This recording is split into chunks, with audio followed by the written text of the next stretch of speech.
Bonjour à tous les auditeurs de Gaming Spirit, donc ici Kiku-chan. Nous sommes en présence donc, de Guillaume Tovron, le réalisateur du film The Blood, donc, qui a été projeté 2 fois à l'Épitanime. Donc merci d'avoir accepté de répondre à nos questions. Donc on va commencer. Merci. On va commencer les questions. Donc The Blood, ton long métrage, a été tourné avec des acteurs japonais et il a été présenté il y a quelques mois au Japon. Il a reçu un très bon accueil. On se souvient d'ailleurs de l'interview que tu avais accordée à Chibi. Avec la convention Épitanime, donc c'est ta première projection en France, si je ne me trompe pas. Est-ce qu'il y a plus de pression à gérer pour toi en fait ? Plus de pression, non. Moins de pression, non plus. Disons que c'est à peu près pareil. Quand je l'ai présenté au public japonais, j'avais de la pression parce que justement, je tournais une histoire qui se passait chez eux, avec des acteurs de chez eux. Donc voilà, j'attendais de voir comment eux, ils allaient recevoir mon avis et ma vision du Japon. Et ici en France, disons que c'est différent. Disons qu'ici il y a déjà beaucoup de gens en France qui ont supporté le film, qui l'ont soutenu financièrement. Donc déjà il y a par rapport à toutes ces personnes qui ont apporté, savoir si le film est à la hauteur de leurs attentes. Et puis aussi par rapport au fait que voilà, en France il y a beaucoup de gens qui sont intéressés par le Japon. Qui avaient beaucoup d'attentes sur ce film-là. Voilà, je voulais savoir si ce film-là correspondait à ce qu'ils attendaient. À l'issue des 2 projections à l'Épitanime, en fait, quelle réaction attends-tu de la part des spectateurs et est-ce qu'aussi tu penses que le public français aura une interprétation différente du public japonais ? Alors moi des spectateurs, je peux pas dire que j'attende quoi que ce soit. Après voilà, ils apprécient ou pas le film. Disons que déjà j'attends d'eux qu'ils restent jusqu'à la fin de la séance déjà. Et puis surtout oui c'est obligé qu'ils vont l'interpréter différemment que les Japonais. Parce que les Japonais, ça se passait chez eux, c'est leur culture. Après, il va y avoir aussi les Français qui connaissent bien la culture japonaise et les Français qui ne connaissent rien à la culture japonaise, donc ils vont tous interpréter à différents niveaux. Je sais que pour la projection au Japon, il y avait des Français qui étaient là et il y en a plusieurs qui connaissent bien la culture japonaise et plusieurs qui m'ont remercié d'avoir critiquer certains aspects de la culture japonaise que eux voyaient, notamment par rapport aux femmes et l'univers macho du Japon.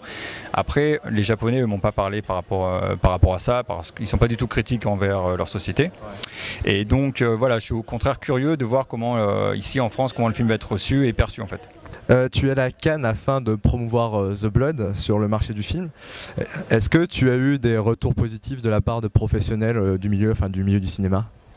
En fait, donc là, la journée juste de Cannes, on a rencontré pas mal de distributeurs qui sont intéressés par le film, mais donc on leur a donné le film et jusqu'ici ils n'ont pas eu le temps de le regarder parce qu'ils en reçoivent plein. Maintenant Cannes est fini, ils vont regarder tous les DVD qu'ils ont eu. En tout cas, ça rentrait dans le cadre ceux à qui on a donné, ça rentrait dans le cadre des films qu'eux ils avaient envie de promouvoir. Et après, voilà, on attend de savoir ce qu'il en sera. Selon toi, qu'est-ce qui est le plus difficile à gérer pour un réalisateur ? Est-ce que c'est plutôt le tournage du film ou sa promotion après coup ? Disons que le tournage, forcément c'est quelque chose qui est difficile, mais on peut planifier. Voilà, moi je sais ce que je vais tourner, donc je sais ce qu'il faut que je prévoie. Donc voilà, disons que je sais où aller, je sais ce qu'il faut faire.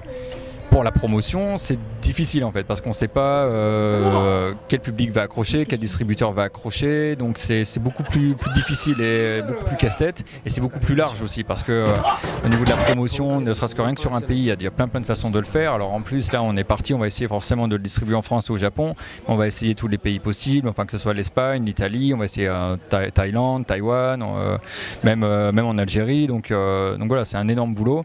Et on y va en décortiquant petit à petit, voilà, c'est pas évident. Alors une question qui ne n'en flotte pas, The Blood qui gagne une récompense prestigieuse dans la catégorie film étranger, par exemple au Festival de Cannes ou aux Oscars, est-ce que tu y arrives d'y penser ? Non, sérieusement non, parce que je sais que voilà, ça reste, c'est pas par rapport à la qualité du film ou quoi que ce soit, c'est pas ça, mais bon, on a tourné en indépendant. C'est pas un film qui peut aller à Cannes, je pense, ou aux Oscars. Après, recevoir un autre prix dans un autre festival, oui, ça je pense qu'on pourrait, j'espère qu'on pourrait en bénéficier. Mais ça, c'est à chaque fois comme pour tout, c'est selon les festivals, c'est la subjectivité du jury, de tout. Donc voilà.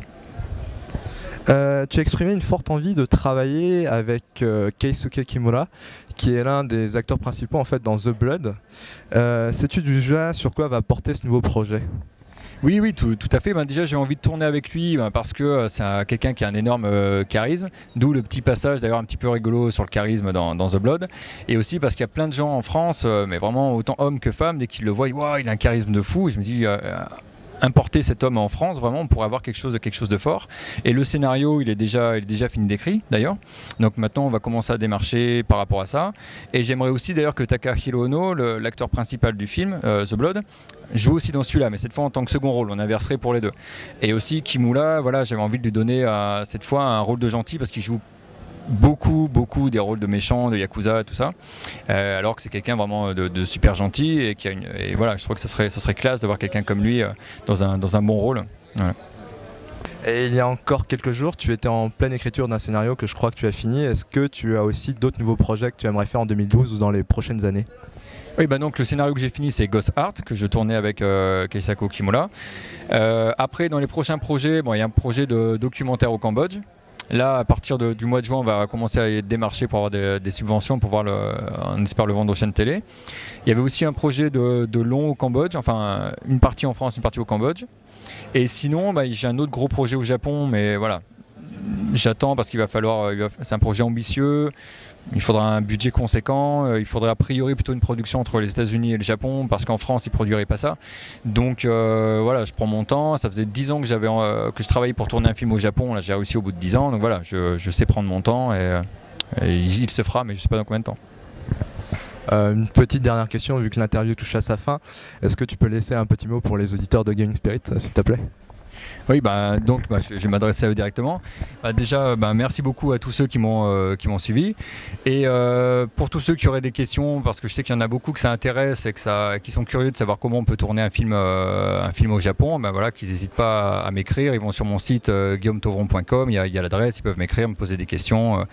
Et puis, n'hésitez pas à acheter le DVD quand il sortira, évidemment. Arigatou gozaimasu. Merci beaucoup Guillaume. Bien, c'était l'interview de Guillaume Tovron, donc félicitations pour ton film et on te souhaite le meilleur pour la suite. Merci.